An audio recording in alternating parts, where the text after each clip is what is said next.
పిల్లలు చాలా చక్కగా పాడబడున్నారు. మన దేవుడు బాలుడు కాదు బలవంతుడు యేసు అని మన దేవుడి యొక్క పరాక్రమం నుంచి చాలా చక్కగా పాటలు పాడారు.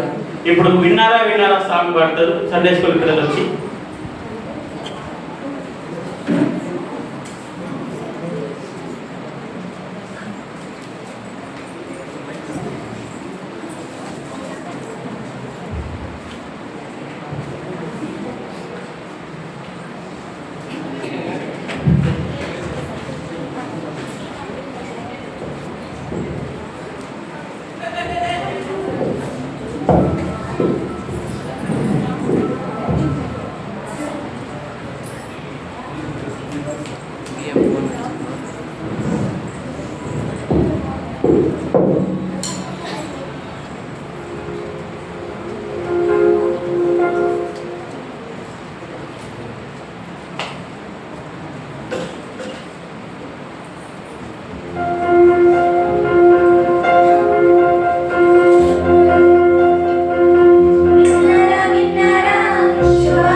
చాలా చక్కగా పాడారు పాటలు.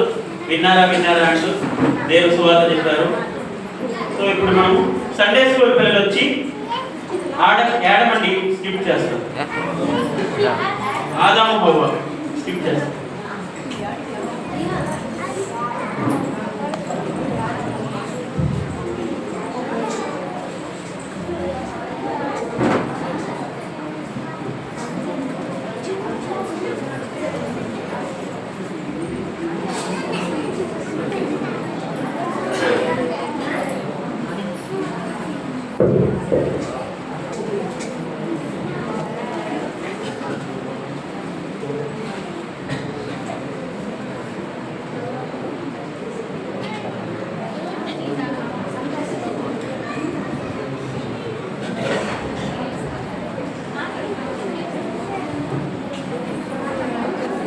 ఆదాము అవ్వ మీరు ఎక్కడ? ఓ ఆదాము అవ్వ మీరు ఎక్కడున్నారు?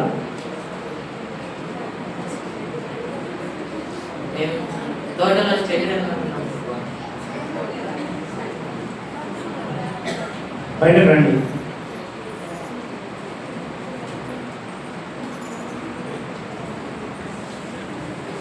మీరు ఎందుకు చెట్టు వెనక దాక్కుని ఉన్నారు? మేము దిగంబరులమై ఉన్నామని మాకు తెలిసిందండి, అందుకే దాచుకుంటున్నాం ప్రభువా. మీరు దిగంబరులకు మీకు తెలిపినది ఎవరు?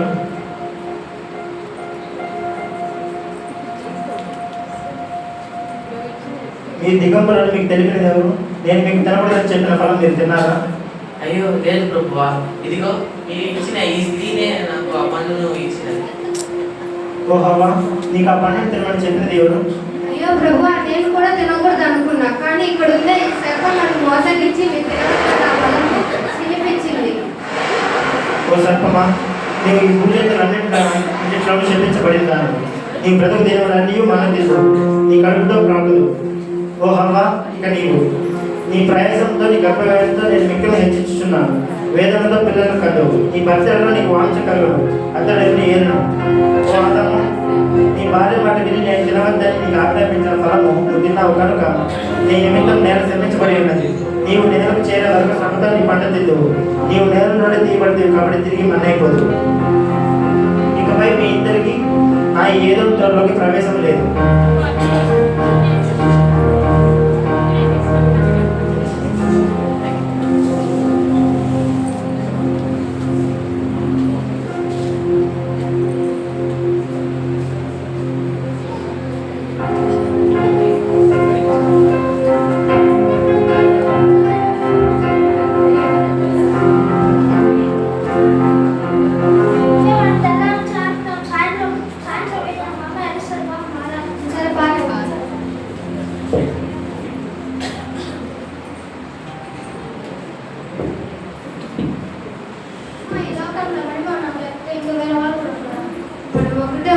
ఎందుకంటే దేవుడు మనల్ని 7 రోజులు సృష్టించాడు. 1వ రోజు భూమిని ఆకాశంని సృష్టించాడు. 2వ రోజు ఆకాశాన్ని, 3వ రోజు మనుషులు చెట్లను నీళ్లను చెట్లను సృష్టించాడు. 4వ రోజు సూర్య చంద్రులను సృష్టించాడు. 6వ రోజు మనల్ని సృష్టించాడు. 7వ దినంన మనల్ని విశ్రాంతి దినంగా చేసుకుంటాడు. దేవుడికి ఆరాధన అంటే దహన బలులు అంటే చాలా ఇష్టం.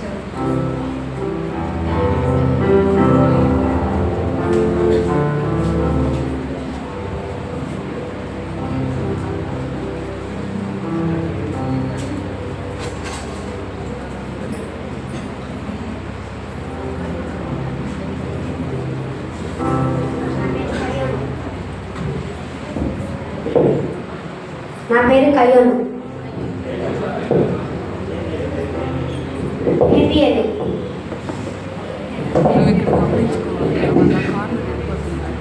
దేవుడా, నా బలులను స్వీకరించు.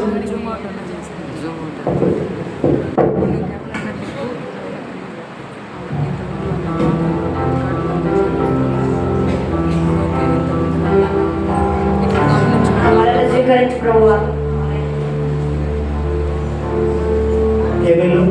నేను నీ అర్పణ స్వీకరిస్తున్నాను. ధన్యవాదాలు ప్రభు.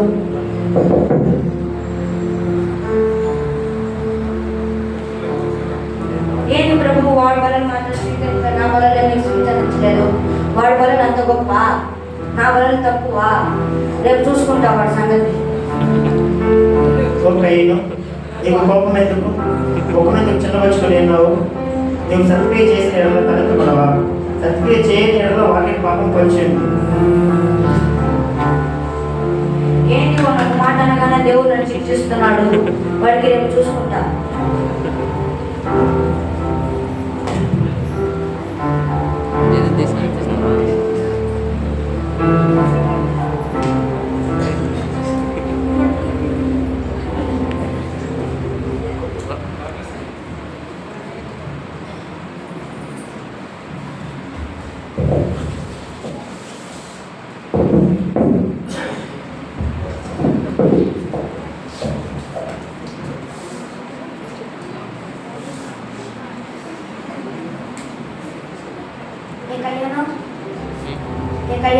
కొనానికి వెళ్దాంరా.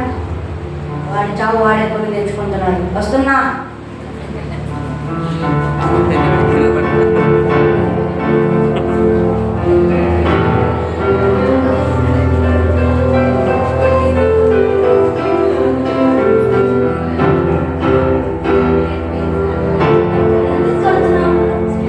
దేవుడు నాకు మాట అనగానే ఇప్పుడు నీకు వచ్చే ఆశలన్నీ నాకే, నీకు వచ్చే బలలన్నీ నాకే, నీ పొడవు నీ ఆస్తి మొత్తం నాకే. సావురా.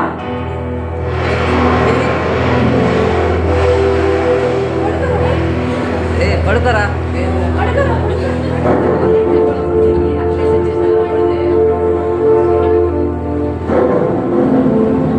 ఓ కయ్యను, నీ తమ్ముడైన హేబేలు ఎక్కడ?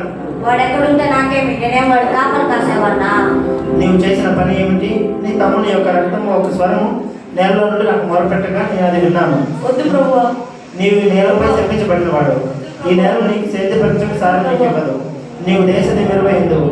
అయితే ఎవరైనా పంపించి నన్ను చంపవే ప్రభు.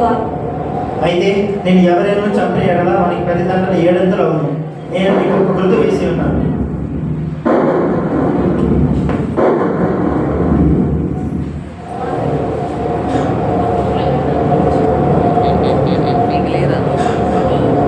పిల్లలు చాలా బాగా కయ్యను హేబెల్ గురించి చాలా బాగా చెప్పారు.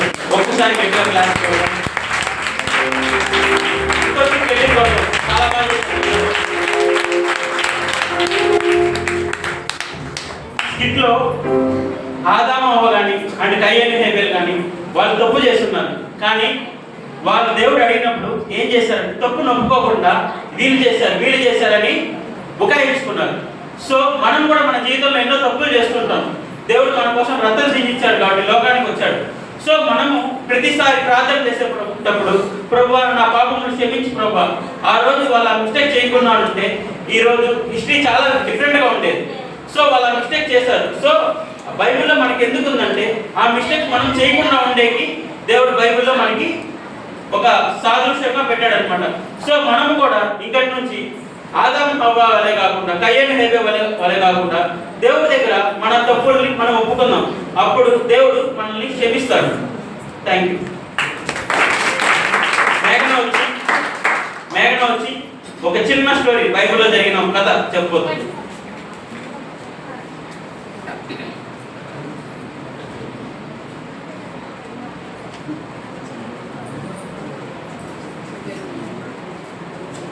నేను ఋతు కథ మీకు చెప్పబోతున్నాను. ముందు కాలంలో యూదయ దేశంలో బెత్లెహేం అనబడిన పట్టణంలో ఎలీమెలెకు అనే ఒక వ్యక్తి ఉండేవారు. అతని భార్య పేరు నయోమి. వీరికి 2 కుమారులు. పెద్దవారి పేరు మహ్మూను, చిన్నవారి పేరు కిన్నెరు. ఒకరోజు ఆ దేశంలో తీవ్రమైన కరువు వచ్చింది. ఆహారం దొరకడం కష్టమైంది. ఈ యొక్క కుటుంబం జీవనం కోసం దూరంగా ఉన్న మోయాబు దేశానికి వెళ్ళిపోయింది. కొన్ని సంవత్సరాల తర్వాత ఎలీమెలెకు మరణించాడు. నయోమికి 2 కుమారులు ఉన్నందువల్ల ఆమె ఓదార్పు పొందింది. ఇక 2 కుమారులు అక్కడి మోయాబు స్త్రీలను వివాహం చేసుకున్నారు. పెద్దవాడి భార్య పేరు ఒర్పా, చిన్నవాడి భార్య పేరు రుతు. ఇక కొన్ని రోజుల తర్వాత ఇక 2 కుమారులు కూడా మరణించారు. ఇక నయోమి హృదయం అంతా దుఃఖంతో నిండిపోయింది. ఇక ఈ దేశంలో ఉండకూడదని నిర్ణయించుకొని తన స్వగ్రామమైన బెత్లెహేముకు తిరిగి వెళ్ళాలని నిర్ణయించుకుంది. వెళ్ళే ముందు తన ఇద్దరు కోడలను పిలిచి వాళ్ళతో కలిగింది. మీరు ఇంకా వెళ్ళవద్దని, మీరు మీ ఇళ్ళకి తిరిగి వెళ్ళిపోండి, నా వెంట వస్తే మీకు భవిష్యత్తు ఉండదని వారితో చెప్పారు. ఇక ఇద్దరు కోడలు నయమిని పట్టుకొని ఏడుస్తున్నారు. చివరికి ఒరపాత కన్నీళ్ళు తెచ్చుకొని తిరిగి వెళ్ళిపోయింది. ఋతు మాత్రం వెళ్ళలేదు. ఋతు నయోమితో అంటుంది, నేను నిన్ను విడిచి ఎక్కడికి వెళ్ళను. నీ దేవుడే నా దేవుడు, నీ ప్రజలే నా ప్రజలు. నువ్వు ఎక్కడ మరణించావో నేను కూడా అక్కడే మరణించాను. ఆ యొక్క మాటలు నయోమి గుండెను తాకాయి. ఇక వీరిద్దరు బెత్లెహేముకు తిరిగి వచ్చేశారు. అక్కడ ఆహారం దొరకడం కష్టమైంది. ఋతు పొలానికి వెళ్ళి గింజలు వేస్తానని నయోమితో చెప్తుంది. దేవుని వచ్చిన ప్రకారం తన ఏరుకు పొలం దయగల వాడైన ధనవంతుడైన బోయాజుది. ఇక ఆమె గింజలు ఏరుతుండగా బోయాజు చూసి ఆశ్చర్యపోయి ఎవరని అడిగారు. అక్కడున్న వాళ్ళు చెప్పారు, ఈమె నయోమితో వచ్చిన మోయాబు స్త్రీ, నయోమిని వదిలిపెట్టకుండా చూసుకుంటోంది అన్నారు. ఆ మాటకు ఋతుపై దయ చూపాడు. నువ్వు ఇక్కడే గింజలు ఎదుర్కొంటూ ఉండు, నీకు కావాల్సినంత గింజలు దొరుకుతుంది, నేను ఇక్కడ ఎవరిని ఇబ్బంది పట్టనివ్వను అని చెప్తాడు. ఆ మాటకు ఋతు నమస్కరించి మీ దయను ఎప్పటికీ మర్చిపోలేను అంటుంది. ఇక బోయస్ దగ్గర శాశ్వతమైన ఆశ్రమం కోరమని నయోమి ప్రోత్సహించింది. ఋతు తన వినయంతో నిజాయితీతో బోయాజ్ హృదయాన్ని గెలుచుకుంది. బోయాజ్ ఋతును వివాహం చేసుకున్నారు. వీరికి ఓబేద్ అనే కుమారుడు పుట్టాడు. ఆమేన్.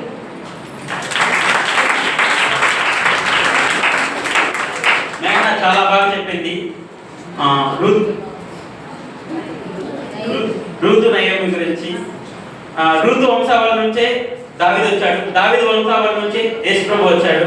సో ఋతు మేఘనకు ఒకసారి గట్టిగా క్లాస్ కొట్టాం. చిన్నపిల్లలు అందరూ వచ్చి మనల్ని వర్షిప్లో నడిపిస్తారు.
ప్రేమగల దేవా నీకే స్తోత్రం, సృష్టికర్త ముక్తిదాత నీకే స్తోత్రం, దయగల దేవా నీకే స్తోత్రం, మన్నాను గురించి నాకు మంచి కుటుంబం ఇచ్చిన దేవా నీకే స్తోత్రం, నాకు మంచి ఇచ్చిన దేవా నీకే స్తోత్రం, నాకు మంచి చెడు జ్ఞానం ఇచ్చిన దేవా నీకే స్తోత్రం. దేవుడా యేసయ్య నన్ను కాచి కాపాడకు, దేవుడా యేసయ్య నాకు మంచి తల్లిదండ్రులు ఇచ్చినందుకు థ్యాంక్స్ దేవుడా. దేవుడా యేసయ్య నాకు మంచి చదువు జ్ఞానాలు ఇచ్చినందుకు థ్యాంక్స్ దేవుడా. వాడవు బలపరచువాడవు, పడిపోయిన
అపవాది కాల్చిన తీరులన్నీ మేలైపోను.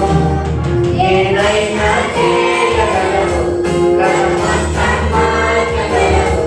నీ నామముకే మహిమంతా తెచ్చుకుందును. ఏదైనా చేయగలవు, కలమంతం మార్చగలవు. నీ నామముకే మహిమంతా తెచ్చుకుందును. యేసయ్యా, యేసయ్యా, నీకే సాధ్యము. యేసయ్యా, యేసయ్యా, నీకే సాధ్యము. అందరూ స్తుతిద్దాం దేవుని. నాకు మంచి చదువునిచ్చిన దేవా నీకే స్తోత్రం. నాకు మంచి అమ్మా నాన్ననిచ్చిన దేవా నీకే స్తోత్రం. నాకు జన్మించిన దేవా ఏమైనా చేయగల దేవా నీకే స్తోత్రం. కథ మొత్తం మార్చగలిగిన దేవా నీకే మహిమ. ఏమైనా నాకు మంచి స్కూల్ ఇచ్చినందుకు నీకే స్తోత్రం తండ్రి. నాకు మంచి ఇల్లు ఇచ్చినందుకు నీకే స్తోత్రం తండ్రి. దేడా నాకు మంచి మా అమ్మ నాన్న ఇచ్చినందుకు నీకే స్తోత్రం తండ్రి. నాకు మంచి చదువు ఇచ్చినందుకు నీకే స్తోత్రం తండ్రి. నాకు మంచి కారు చేయించినందుకు నీకే స్తోత్రం. స్వర్గస్వాడు నీకే స్తోత్రం తండ్రి. స్వర్గస్వాడు నీకే స్తోత్రం తండ్రి. స్తుతి స్తోత్రము సింహమా, యేసయ్యా, నా ఆత్మీయ బ్రతుకి నీ స్వాధీనమా. యుగా స్తుతి స్తోత్రము సింహమా, యేసయ్యా, నా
స్తుతించుదాము. పరిశుద్ధులను కొనియాడబడుచున్న దేవా స్తోత్రం. దేవాది దేవానికి స్తోత్రం. ప్రభువులకు ప్రభువైన మా యేసయ్యానికి స్తోత్రం.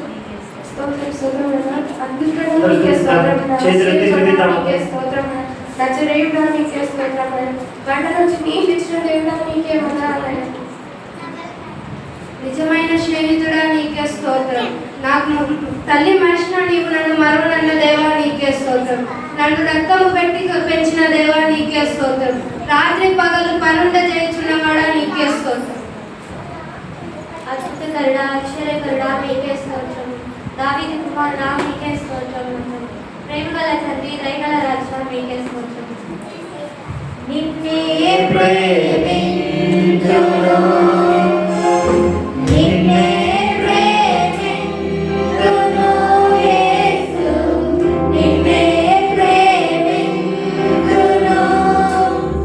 నేనెను తిరుగా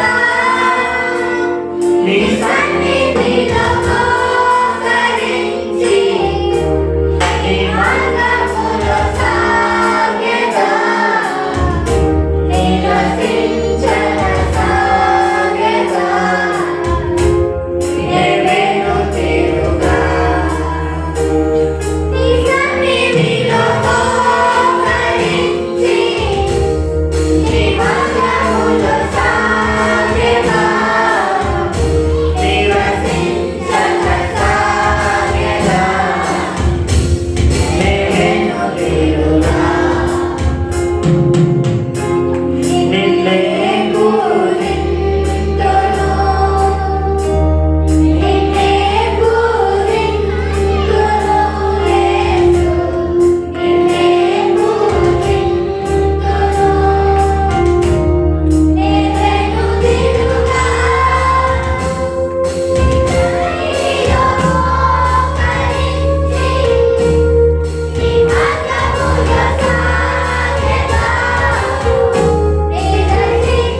ఉంచిన దేవా స్తోత్రం. నా వాగ్దానం ఇచ్చి నెరవేర్చిన దేవానికి స్తోత్రం. నజరేయుడైన యేసుక్రీస్తు నామములో స్తుతులు అర్పిస్తున్నాను తండ్రి. ఆమేన్.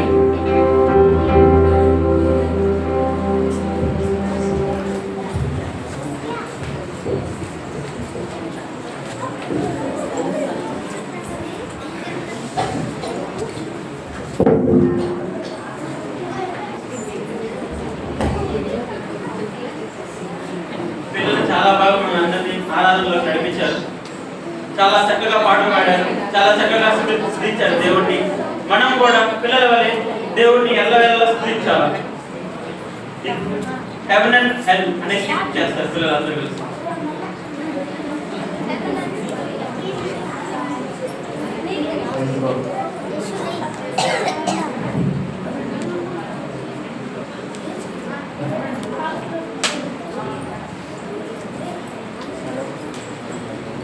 Praise lord.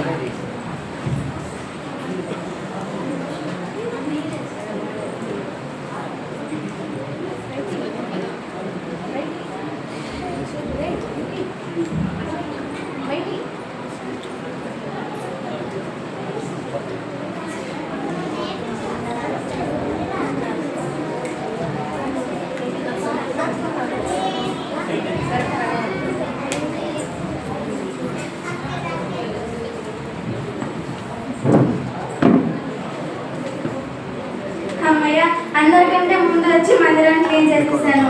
ఇంకా దేవుడు ఆశీర్వాదాలన్నీ నాకే ఇస్తాడు. ఇంకా చాలు, అంతే. Sunday morning 5 o'clock.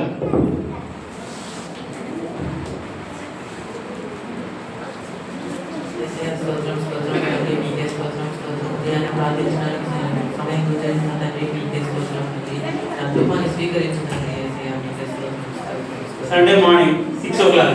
యేసునామములో అడిగి వేడుకుంటున్నాను నా తండ్రి, ఆమేన్. అమ్మయ్య, అందరికన్నా ముందు వచ్చి దేవుడికి ధూపం చేసిన ఆశీర్వాదాలన్నీ నాకే. 9 o'clock.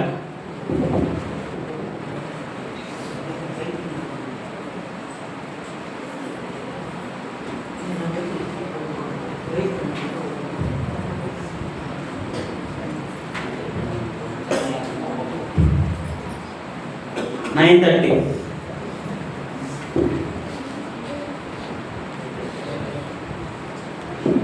10 o'clock. 10:15. 10:30. 11 o'clock.